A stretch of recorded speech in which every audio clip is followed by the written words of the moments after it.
বাস মোটরসাইকেলের মুখোমুখি সংঘর্ষে চট্টগ্রাম প্রকৌশল ও প্রযুক্তি বিশ্ববিদ্যালয়ের 2 শিক্ষার্থী নিহত হওয়ার প্রতিবাদে চট্টগ্রাম কাপ্তাই সড়ক অবরোধ করে ক্লাস পরীক্ষা বর্জন করেছে চুয়েট শিক্ষার্থীরা।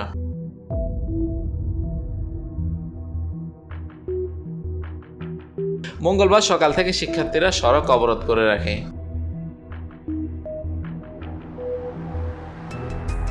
এতে কাপ্তাইয়ের সঙ্গে চট্টগ্রামের সড়ক যোগাযোগ বন্ধ হয়ে যায়। এর আগে সোমবার রাতে বিক্ষুব্ধ শিক্ষার্থীরা বিশ্ববিদ্যালয়ের সামনের সড়কে একটি বাসে আগুন দেয়।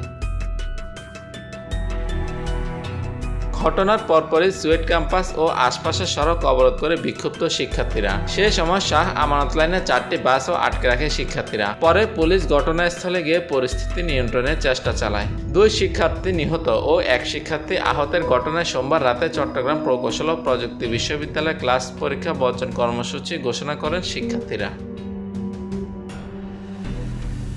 Desk report, TVC news.